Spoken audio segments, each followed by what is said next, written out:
All right, good afternoon. I know a couple of you listening online, but just to share a couple of news items for you. One on Somalia, the Secretary General spoke this morning with His Excellency Hassan Sheikh Mohamud, the President of the Federal Republic of Somalia, at his request. He took note of Somalia's concern regarding the Memorandum of Understanding between the Federal Democratic Republic of Ethiopia and, quote, Somaliland, that was announced on January 1st. The Secretary General recalled that the Security Council has repeatedly affirmed the respect for the sovereignty, territorial integrity, and unity of Somalia. The Secretary General hopes all parties will engage in peaceful, constructive dialogue to refrain from any actions that could further escalate the situation. And this morning, the Secretary General also spoke by phone with the permanent representative of Ecuador. And I can tell you that the Secretary General is very much alarmed by the deteriorating situation in the country, as well as its disruptive impact on the lives of Ecuadorians. The Secretary General strongly condemns these criminal acts of violence that we've seen, and he sends a message of solidarity to the Ecuadorian people.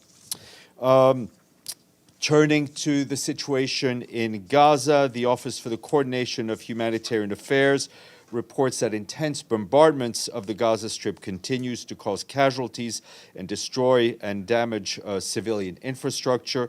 Humanitarian partners continue to raise concerns over repeated denials of access to areas north of Wadi Gaza. They're also increasingly warning of a potential collapse of health services in Deir el-Balah and Khan Yunis, where hostilities have intensified, resulting in more casualties, insecurity, and impediments to aid delivery. The ongoing hostilities in Deir el-Balah and Khan Yunis, coupled with evacuation orders in in nearby areas, are putting 3 hospitals at the risk of closures, and that's the Al-Aqsa, the Nasser, and the Gaza European Hospital. Yesterday, more shelling was also reported near Al-Aqsa Hospital in Deir el-Balah. Our humanitarian partners tell us that as of yesterday, just 1/5 of the 5,000 beds needed to meet trauma and emergency needs in Gaza are available. And out of 77 primary health centers, more than 3/4 are not functioning, leaving many people in Gaza without access to basic health services. Some 350,000 people with chronic illnesses and about 485,000 people with mental health disorders continue to experience disruption in their treatments in Gaza. These internally displaced by the conflict there, that's some 1.9 million men, women, and children, are at high risk of communicable diseases due to poor living conditions, overcrowding shelters, and lack of access to proper wastewater sanitation and hygiene facilities. Our humanitarian partners are working to scale up sanitation services to support internally displaced people in Rafah and Khan Yunis, but aid organizations continue to face major operational challenges, including material shortages, logistical difficulties in transporting supplies, and limited space for latrine construction due to severe overcrowding in the southern part of the Gaza Strip. The combination of water trucking, desalinated water, and the restoration of one of the 3 main water supply lines late last month has yielded just 7% of water production in Gaza compared with the water supply before October 7th.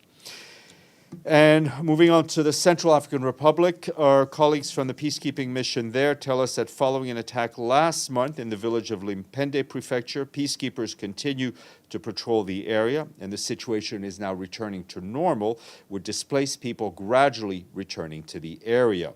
As we mentioned last week, peacekeepers have established a temporary operating base and deployed a quick reaction force in the aftermath of the attack by combatants belonging to the 3R armed group. The mission's presence has also enabled humanitarian partners to deliver aid supplies to people there. Peacekeepers are also rehabilitating damaged bridges to improve access and promote the protection of civilians. And on a different topic, The seasonal movement of livestock, known as transhumance, is beginning in parts of the country with related risks for violence and tensions. The peacekeeping mission is proactively implementing measures to prevent tensions. Those include more patrols, assigning community liaison assistance, heightening human rights monitoring, and strengthening intercommunal mediation efforts. And moving on to Syria, today the World Health Organization completed the agency's first cross-border mission of the year to assess the mental health support and medical supply stock in 4 health facilities in Idlib, located in northwest Syria. Additional staff missions are being planned in the coming days.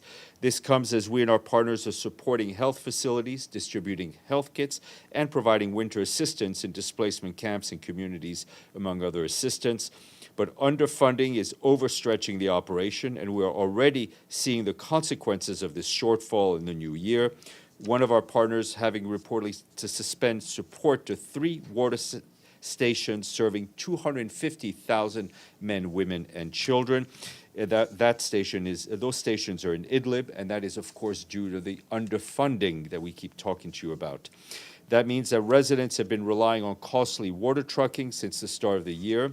Our humanitarian colleagues also continue to be concerned over the impact of hostilities in the northwest of the country. Since the 5th of October, more than 100 people have been killed due to escalation in hostilities, nearly 440 others injured, according to local health facilities officials. And in Sudan, the Office for the Coordination of Humanitarian Affairs say it is alarmed that fighting is disrupting critical humanitarian operations in Sudan amidst a worsening cholera outbreak.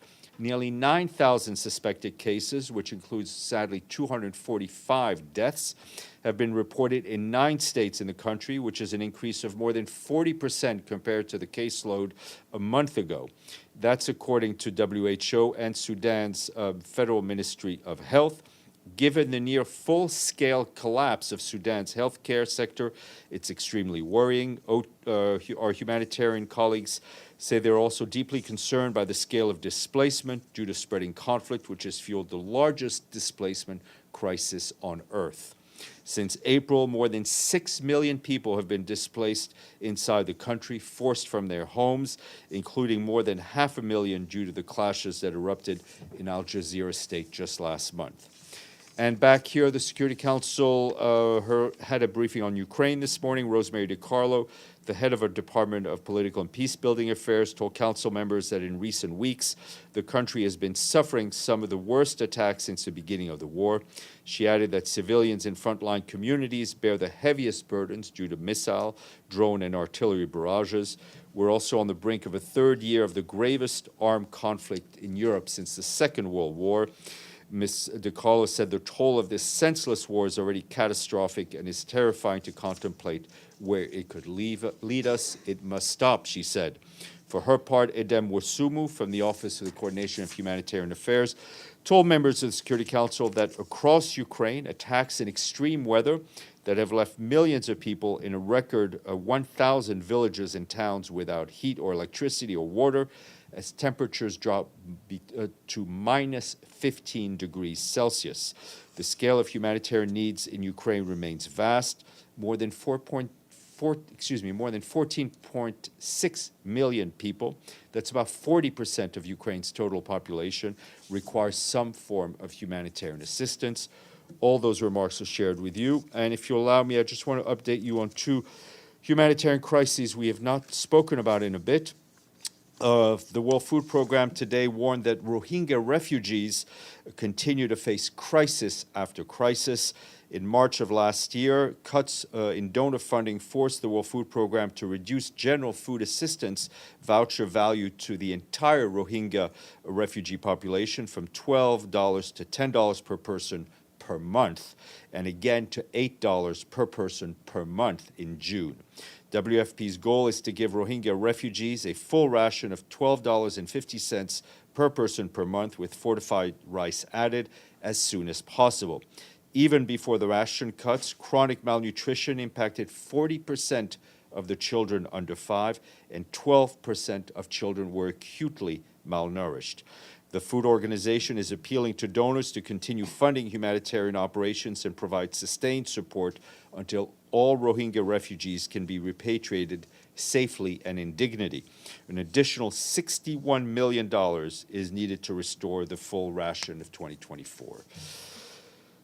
Quick update on food insecurity in Afghanistan. The World Food Program assesses that 1 in 3 Afghans do not know where their next meal will come from as communities brace for a harsh winter. WFP warns that every province in the country is currently at crisis or worse levels of food insecurity. Previously, large-scale sustained donor contributions helped carry millions of Afghans through 2 difficult winters and pulled back more than 5 million people from the brink of famine. Now, after a year of massive funding shortfalls, WFP can only help the most desperate families survive winter with rations at the absolutely minimum levels. WFP urgently needs $670 million to reach 15.2 million men, women, and children with life-saving food, nutrition, and livelihood support. And if you're interested in employment, we should all be. I encourage you to look at the latest report from our friends in Geneva, the International Labor Organization, that says that the global unemployment rate is set to increase this year. The report also raises concern about growing inequalities and stagnant productivity. And I'll finish with a quiz. Oh, yes, quizzes are good. Quizzes mean money. What do the following countries have in common? Benin, Chad, Gambia, Kazakhstan, Senegal, and Ukraine. They all paid their dues. Yes, and they are. You're very good. All 6 qualified to be the first in this year's honor roll. We thank them, one and all, for their full payments to the 2024 budget. As a reminder, member states have 30 days to pay their regular budget assessments in full following receipt of a letter from the Secretariat telling them what they owe, sending them their bills. Those who pay within the 30-day period will be on an honor roll that they have until the 8th of February to make it to the honor roll. So speaking of honor roll, Deji. Hi, Steph. I'm back. So a couple of questions. First, WHO today canceled its 6th medical mission to Gaza due to the security concerns. What does the UN has to say about the current situation of the medical situation in Gaza now? I mean, I think I outlined it in great detail. I mean, and I outlined it again today. The situation is absolutely horrific. There are not enough beds. There are not enough supplies. And the ongoing fighting makes it very difficult for us to reach the hospitals that we need to reach. Why I ask that question, because recently on the internet in China, people get this posted from X. There's a blogger said, suddenly we discovered that Gaza, which is inhabited by 2 million people, has 36 hospitals. There are Arabic countries with 30 million citizens and do not have this number of hospitals. I presume he said about Saudi Arabia. So what's your response to this kind of comparison? I mean, do you believe everything you read on X? No, I don't. Okay. But then, I mean, first of all, the comparison should not be in the number of hospitals. The comparison should be about the number of beds, right, and doctors. And I can tell you that right now, Gaza's health system is basically collapsed. There are very few hospitals that are actually operational, and those which are operational are operating in overcapacity with not enough supplies. The same blogger also said that those who called peace activists and workers of international human rights organizations of the UN, the Red Cross, and WHO turned out to be terrorists and corrupt people of Hamas. Look, I'm not going to stand here and answer every crazy rumor you hear on Twitter. I mean, if it's Deji, a crazy rumor, Deji, I think you, like all of us, see what is happening in Gaza, looking at the reporting.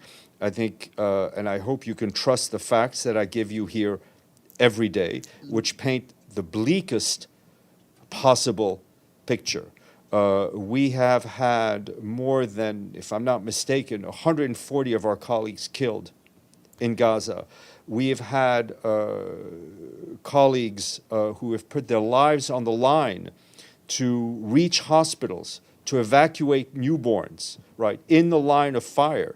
All of our UN colleagues are dedicated and putting themselves at risk every day to help people survive. Then I'm going to ask you a non-rumor question. This was published by UN Watch today. They said it is said that a Telegram group of 3,000 onward teachers in Gaza celebrating Hamas attack of October 7th, minutes after it began, praising those people as heroes, glorifying the education the terrorists, the Hamas received, gleefully sharing photos of dead and captured Israeli civilians and urging the execution of hostages. Any response from the Secretariat on this? Well, I mean, I know... Have you seen this? Yes, I have seen it. I'm well aware. I know that our colleagues at UNRWA have also seen these allegations. It takes them very seriously, and they're looking into the allegations raised. And UNRWA has again said that they have zero tolerance towards hate speech and incitement. Let's move to Ibtisam, then Edie, then James, and then Margaret Bashir. Thanks, Steph. Secretary Blinken today, in his remarks to the press, he talked about a phone call he had with the Sigrid Kaag, and he, in the context of talking about northern Gaza, he said, I'm quoting, "We agreed today on a plan for a UN to carry out an assistance mission. It will determine what needs to be done to allow displaced Palestinians to return safely to homes in the north." So my question here, is this part, this mission that the Americans are talking about, are you aware of that? Yes, so very, very much. We hope that such an assessment mission can be carried out as quickly as possible, shortly. But this is obviously contingent on security guarantees and assurances we can receive from Israel.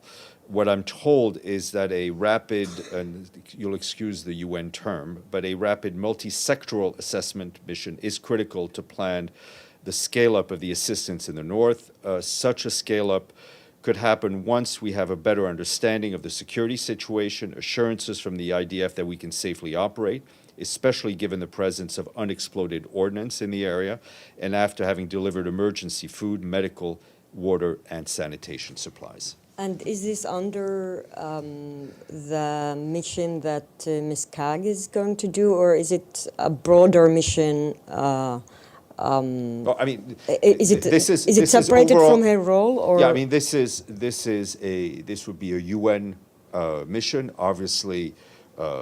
Under the, I mean, this would be part of our efforts that Sigrid Kaag is being named as the senior coordinator, but she will not be part of this initial mission physically, but this is part of our efforts to continuously scale up the humanitarian efforts if we're given the space to do so. Just a quick follow-up, just to better understand this. So, but as we know, the Israeli army is still in Gaza, and they did not, in northern Gaza too. Indeed. And they did not talk about their intentions to pull back. So how is this going to be safe for... Well, I mean, I think one thing we've learned is to take things one step at a time, one day at a time, 1 hour at a time.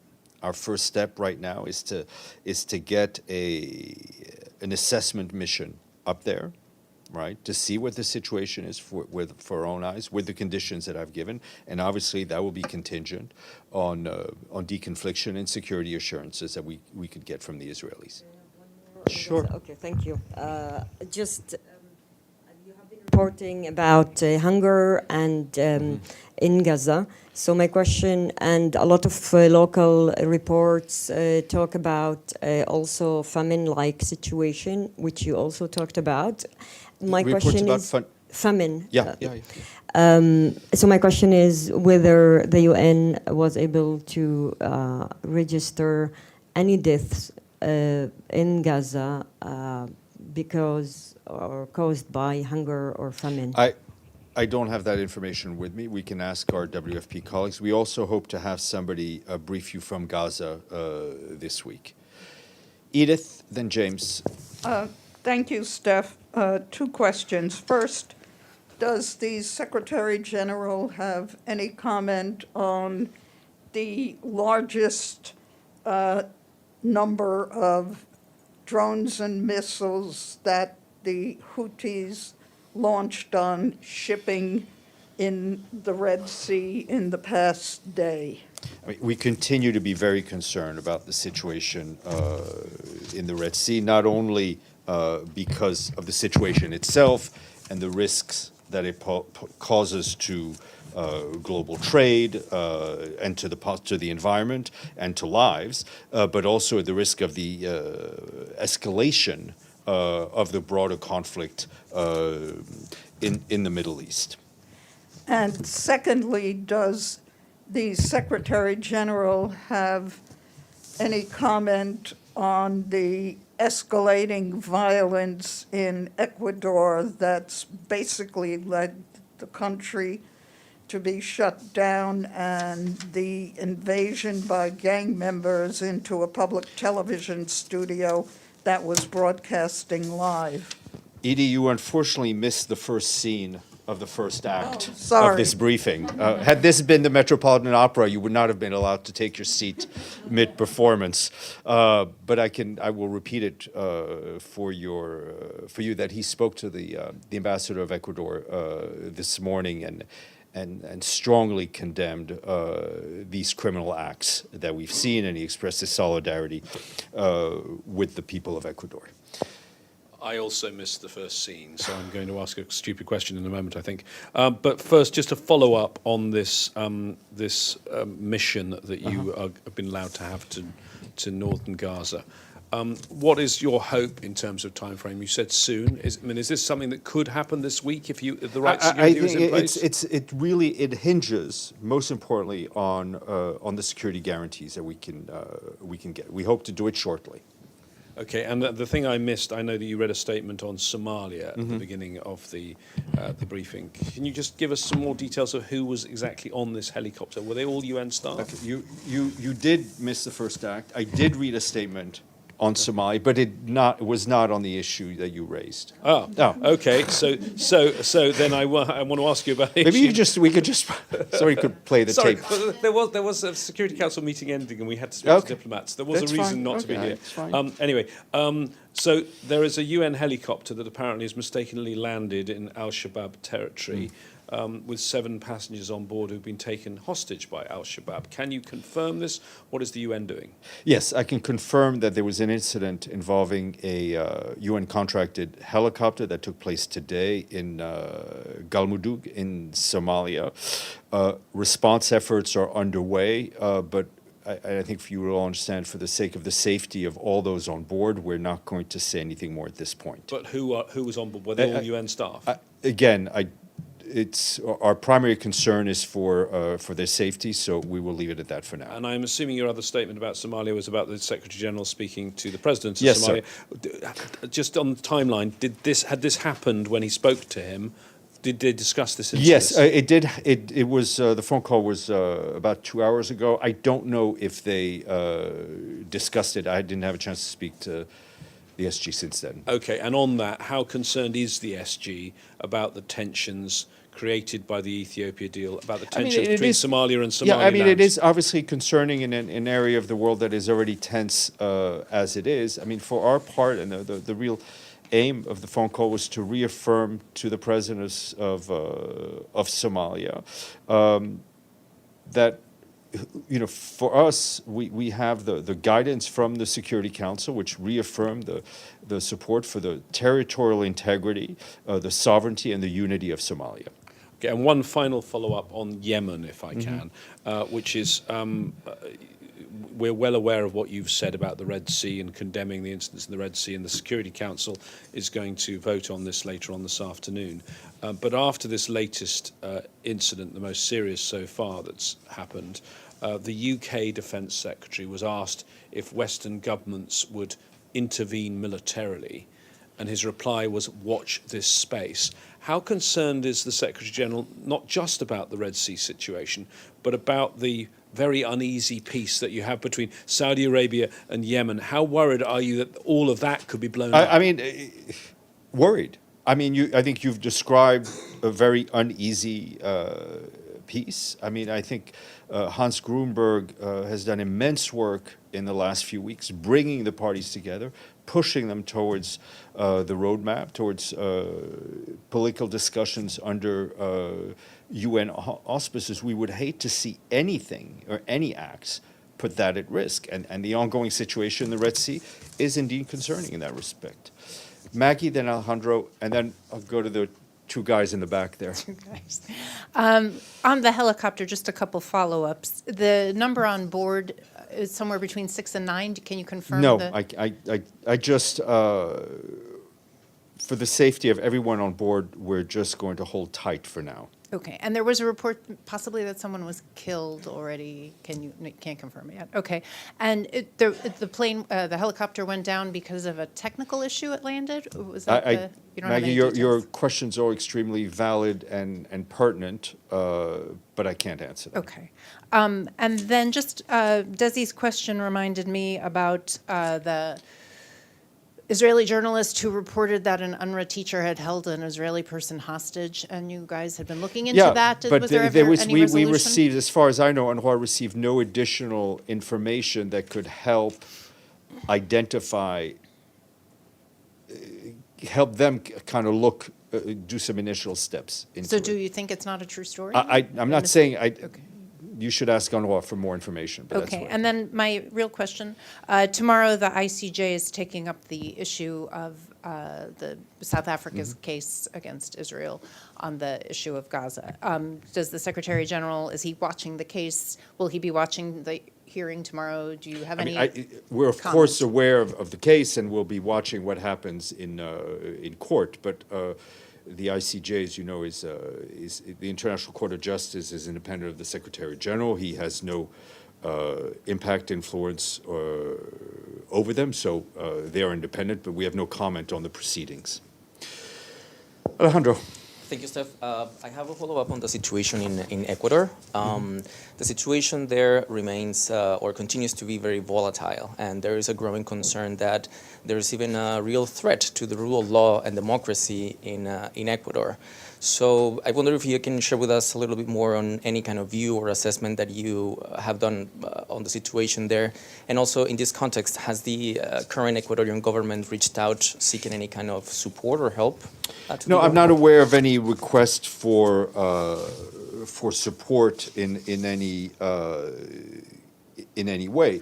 But for the Secretary General, he trusts that the government will address these very serious challenges through measures aimed at protecting and minimizing hardship to the population, while upholding democratic institutions, human rights, and international law. Richard, Apparently you have to sit in you this do have to class. sit in first class. You have to I sit go in the coach classroom much up front. later in the flight. I brought Yeah. you an apple, but I forgot it. I also forgot my 7 other questions. Things have changed here. I'll ask one question, and that's the way to do it. Maybe you already covered this, in which case I will evacuate. Pramila Patton, can you confirm, without giving terminal numbers and baggage claim tickets, is she going to Israel to investigate sexual violence reports? Yes, so we've been told by Ms. Pramila Pan's office that she will conduct a mission to Israel and to the West Bank at the end of this month, at the end of January, to gather information on sexual violence reportedly committed in the context of the attacks of October 7th and its aftermath. The mission will be conducted in the exercise of her mandate in accordance with her standard UN methodology. She's expected to meet with survivors, witnesses, and others affected by sexual violence to identify avenues of support. She also intends to meet with recently released hostages and detainees, and she'll be accompanied by experts in safe and ethical interviewing, forensic evidence, digital analysis, and accountability. But it needs to be said that the mission is not intended, nor is it mandated, because that's not her mandate, it is not investigative in nature. We have been told by her office that she will then brief you upon return. She doesn't intend to do any major media interaction while on the ground. Any other 6 other questions? No. That's okay. Mike. So a few questions for you. Following Yeah. up on Richard's question, if it's not investigative in nature, then what is the nature of the visit? If it's not for the purposes of I mean, she does not have an investigative mandate. So does all this but- information no, get no, handed but- off to the COI, or But what happens? the COI obviously has a mandate, and I think they would welcome to be invited in by the Israeli authorities. She will report back on what she has seen or what she has heard. It is part also about her advocacy against the harrowing and growing use of sexual violence in combat, and to give a UN voice to what happened in October 7th and its aftermath. The second question for you. The Israeli ambassador had an initial meeting with Sidrik Kag. There was a readout from the Israeli side. I wanted to know if the UN side had any readout or details of that meeting. From what I was told by Ms. Kag, the meeting went very well, was very friendly. What more would you want? just to know that it was a friendly meeting, I'm sure. Yeah. No, but I mean, it did. I'm not being facetious or ironic in any way. No, the meeting went very well, and I think the cooperation will be good. Last question for you, and it's a follow-up on Deji, but more broadly speaking. The UNRWA Telegram channel, you and I have spoken before about the UN women staffer. We didn't even get a chance to talk about a UN Geneva staffer who posted anti-Semitic comments, and it was found out about. Every single time these things are exposed, and usually in the form of a media expose, it's the same answer. They're looking into it. Why is power... Listen, we all have editors and producers. We all have supervisors who follow us on social media. Why is it never a UN official, an administrator, a higher-up, viewing these posts and saying, no, you cannot do this? Why is it always a media expose that it takes to find out about these staffers that are posting these ridiculous anti-Israel and anti-Semitic comments? I mean, first of all, on the different cases on UN Women, the one in Geneva, which I think there's still some doubt as to the veracity of the accusations. That does not mean that administrative action isn't taken internally on other posts. I'm not kept aware of every staff member that is sanctioned for misusing social media on this issue or any other issue. And it happens, right? It happens. When things come to light through the media, we address them here, but it doesn't mean that there aren't other times where action is taken and it's just not publicized, because we don't publicize every human resources action that people may be sanctioned by. So how pervasive is this? How pervasive is anti-Semitic and anti-Israel posting among UN employees? I don't think it's prevalent or at all. Let's see if there are online people, and then I'll come back to the for a second round. Amélie. Can you hear me? Yeah, go ahead. I just have some follow-up on the helicopter. Sorry, I know you don't want to say anything specific, but for those of us who are not familiar with Somalia geography, you mentioned a name. Can you confirm that it's in Al-Shabaab controlled territory? No, I mean I've given you the name. I think your experts at AFP and other media agencies can map out where exactly in Somalia and who may control that area. Okay, thank you. Okay, Margaret. Also, one more on the helicopter. You said the response efforts were underway. By whom? Because the UN no longer has a mission of any, a military kind of mission there. No, I'm not saying. Is it the Somali I mean, military? again, I Who's- don't who's want to doing say it? anything more. A response includes all sorts of possible responses. We are engaged. We're fully engaged on the issue and trying to resolve it.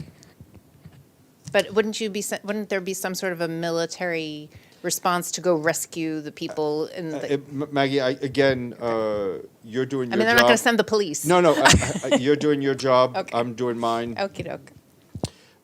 Deji? Quick question. Any news about the extension of the border crossings of Syria? Has the UN talked to Syrian government on the Yes, three border discussions are underway between ourselves and the government on Syria to discuss, obviously, the humanitarian situation and what we feel is a continued need for cross-border access to northwest Syria, which remains a lifeline, as I've just described, to millions of people in that area.